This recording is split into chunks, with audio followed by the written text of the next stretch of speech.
new, shiny executive director of USA Strong, one of my favorites, been with us from the beginning.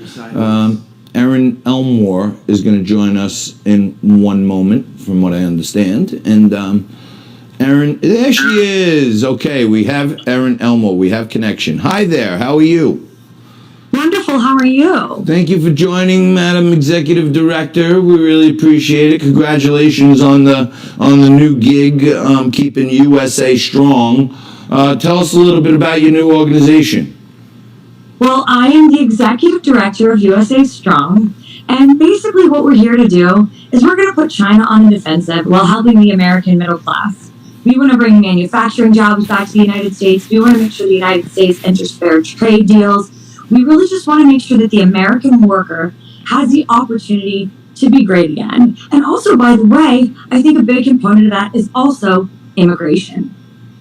Got it. Well, look, I think the last thing people are going to talk about right now is immigration. But as we look forward into the future, the way I see it, Erin, China begrudgingly entered into a trade agreement which they signed off on phase 1 in December that significantly, hampered their ability to rip us off. They weren't going to fool with their currency anymore. They weren't going to steal our IP anymore. They were going to take some tariffs. And that happens in December, and lo and behold, we wind up with Kung Flu come January. I think the two are linked, personally. Well, there's a lot of back and forth about what actually happened, but it seems pretty clear at this point. What used to be considered a conspiracy theory is that this was expelled from a lab in Wuhan. Did it happen maliciously? Perhaps not. But the story is that China did have control of this, and they denied to us for a very long time that there was human-to-human transmission. They were allowing people to fly outside of Wuhan into places like the United States and Europe, but limited travel domestically. What does that tell you? This has nothing to do with the Chinese people, who are a wonderful group of people. It has everything to do with the Chinese Communist government. Right, and I mean, White House trade advisor Peter Navarro, someone very close to Trump, came right out and said it, that they have, intelligence has evidence that China was actually trying to corner the global market on PPE before they even told us that it was humanly transmittable. Right, and these are factual statements that we know of at this point. So there is a lot of culpability. And what's great about my new endeavor is that it is bipartisan. According to the Pew Research Center, 91% of Americans have an unfavorable view of China. What does that tell you? There is a huge sentiment here that people are fed up and upset with what's going on over there. Additionally, a Gallup poll said only 1/3 of United States citizens view China favorably. So these are polls done by well-respected institutions that are telling you America is fed up.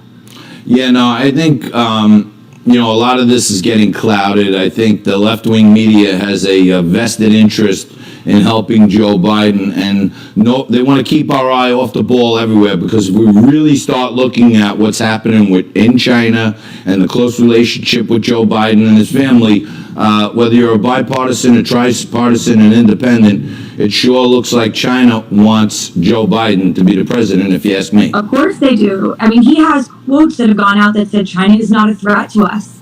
I mean, they call him Beijing Biden. That's one of the monikers that are circling around these days. He seems to be very pro-China, and that's why the Chinese government is thrilled to have him. He and his son flew over there in Air Force Two several times, making backdoor deals with the Chinese government. So we know that Joe Biden is in the pocket of them, and it's very scary. And if the American people would just wake up and realize exactly what's going on, there's no way they wouldn't vote for President Trump. No doubt about it. All right, Erin, we only have 30 seconds left, so tell our audience how they can find out more about USA Strong, maybe make a donation, a contribution. What's happening? Well, follow right now. I'd appreciate you following us on social media. We're Proud USA Strong everywhere. So Proud USA Strong on Twitter, Facebook, and Instagram. Proud USA Strong, and I'm proud you, my friend. You're always there for us. Thank you, my dear, and God bless you, and good luck. Anything you need from us, let me know. Thank you. That's Erin Elmore. I'm John Tobacco. We're going to take a quick break, come back after this with Joe Hagan to talk about the digital economy.